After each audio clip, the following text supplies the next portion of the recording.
TBC Tamil News. TBCயின் தலைப்பு செய்திகள். ஜனாதிபதி அனுரகுமார திசாநாயக்க தலைமையிலான தேசிய மக்கள் சக்தி வரலாற்று முக்கியத்துவம் வாய்ந்த பிரம்மாண்டமான வெற்றியை பெற்றுள்ளது.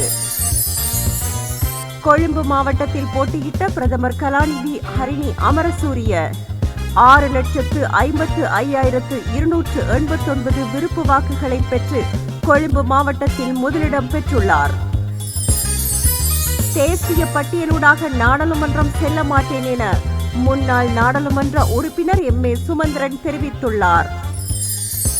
நடைபெற்று முடிந்த பொது தேர்தலில் முன்னாள் நாடாளுமன்ற உறுப்பினர்கள் பலர் தங்களுடைய ஆசனங்களை இழந்துள்ளனர். மலையக அரசியல் வரலாற்றில் முதல் தடவையாக மலையக சமூகத்தை சேர்ந்த 2 பெண்கள் பாராளுமன்றத்திற்கு தெரிவாகியுள்ளனர். வணக்கம்.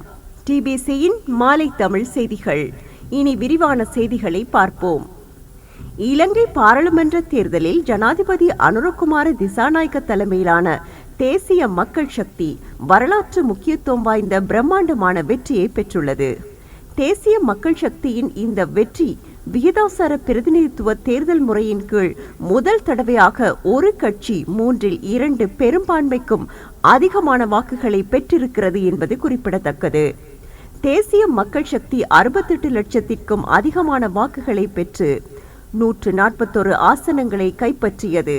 18 தேசிய பட்டியல் ஆசனங்களுடன் அந்த கட்சிக்கு மொத்தமாக 159 ஆசனங்கள் கிடைத்துள்ளன. ஐக்கிய மக்கள் சக்தி 19 லட்சத்திற்கும் அதிகமான வாக்குகளை பெற்று 35 ஆசனங்களை கைப்பற்றியது. 5 தேசிய பட்டியல் ஆசனங்களுடன் அந்த கட்சியின் மொத்த ஆசனங்கள் 40 ஆகும்.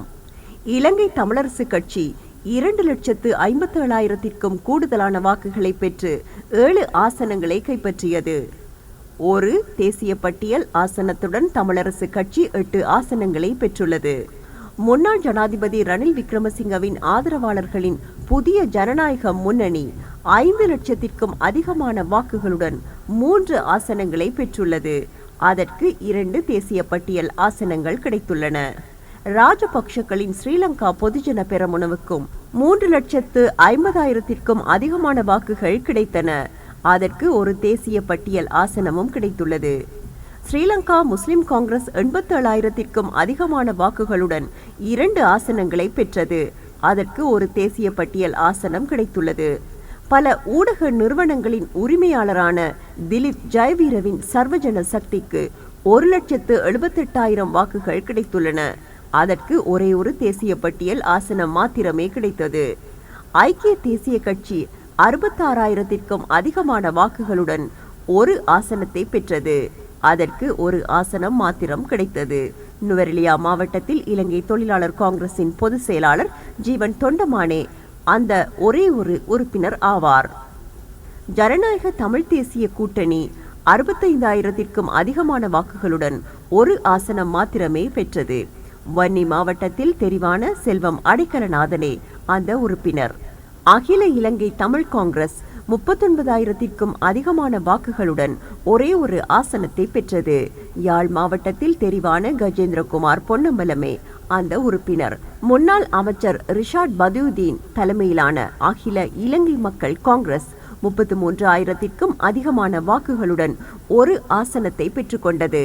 அண்மை காலமாக வடக்கில் சர்ச்சைக்குரியவராக விளங்கும் வைத்தியர் அர்ஜுனா ராமநாதன் தலைமையிலான சுயேட்சை குழு 27,000த்திற்கும் அதிகமான வாக்குகளுடன் ஒரு ஆசனத்தை பெற்றது. ஸ்ரீலங்கா தொழிற்கட்சி 17,000த்திற்கும் அதிகமான வாக்குகளுடன் ஒரு ஆசனத்தை பெற்றுக்கொண்டது.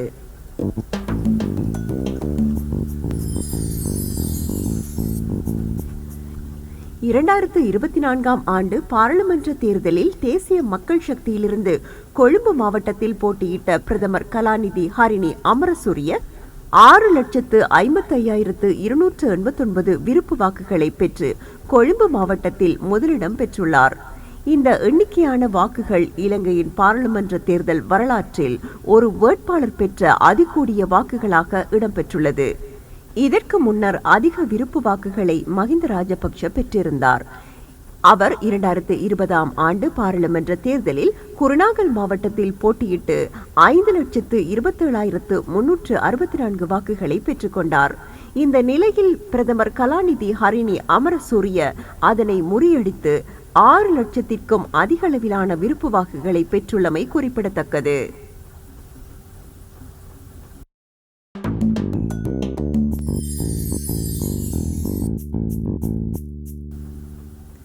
தேசிய பட்டியலூடாக நாடாளுமன்றம் செல்ல மாட்டேன் என முன்னாள் நாடாளுமன்ற உறுப்பினர் எம்.ஏ. சுமந்திரன் தெரிவித்துள்ளார். அவர் மேலும் இது பற்றி கூறும்போது, கட்சி என்ன தீர்மானம் எடுக்கும் என நான் முன்கூட்டியே தெரிவிக்க முடியாது. கட்சியினது முடிவு இறுதி முடிவானதாக இருக்கும். நான் கட்சியின் சகல முடிவுகளுக்கும் கட்டுப்பட்டவனாக இருக்கிறேன். இந்த விடயத்தில் நான் எனது நிலைப்பாட்டை ஏற்கனவே தெளிவாக சொல்லியிருக்கிறேன். மக்கள் முன்வந்து தேர்தலில் போட்டியிட்டு மக்களால் தெரிவு செய்யப்படாத நிலையில் தேசிய பட்டியல் மூலம் நாடாளுமன்றம் செல்வதை நான் விரும்பவில்லை என்பதை தெளிவாக தெரிவித்துக் கொள்கிறேன் என எம்.ஏ. சுமந்திரன் தெரிவித்துள்ளார்.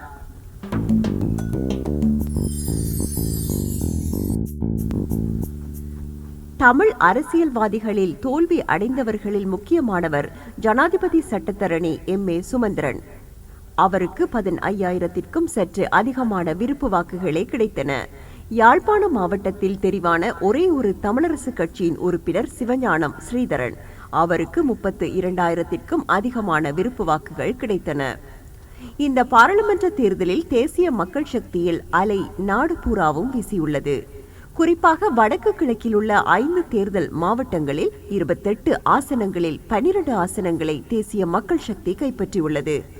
மட்டக்களப்பு மாவட்டத்தை தவிர மற்றைய 4 மாவட்டங்களிலும் தேசிய மக்கள் சக்தியே கூடுதல் வாக்குகளை பெற்று முதலாவது கட்சியாக விளங்குகிறது. தமிழ் கட்சிகள் பல்வேறு கூறுகளாக பிரிந்து போட்டியிட்டதையும் அவற்றின் கடந்த கால போக்குகளையும் கடுமையாக வெறுத்த தமிழ் மக்கள் தேசிய மக்கள் சக்தியை பெருமளவில் ஆதரித்து தங்கள் வெறுப்பை வெளிக்காட்டியுள்ளார்கள்.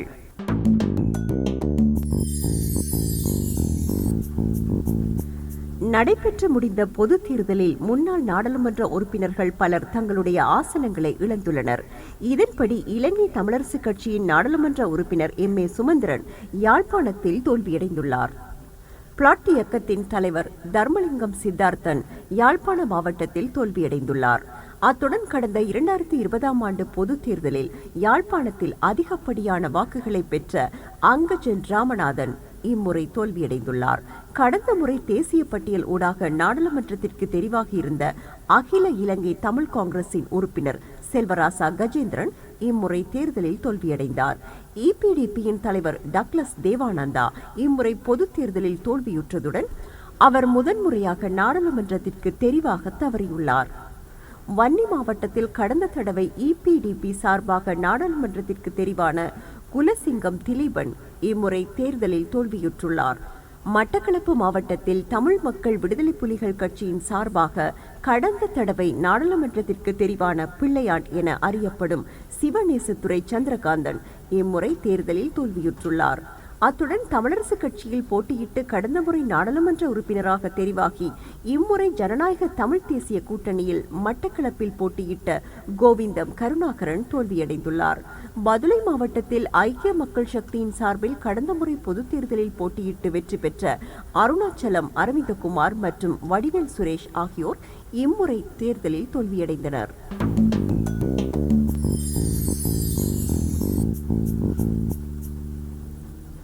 மலேக அரசியல் வரலாற்றில் முதல் தடவையாக மலேக சமூகத்தை சேர்ந்த 2 பெண்கள் பாராளுமன்றத்திற்கு தெரிவாகியுள்ளனர்.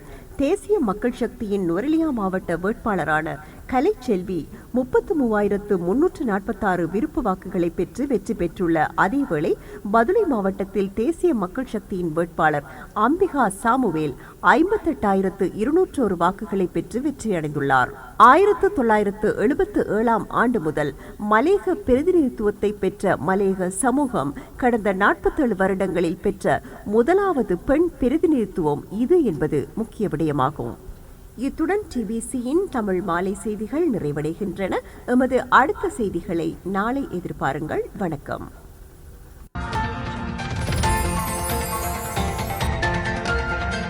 TBC Tamil News.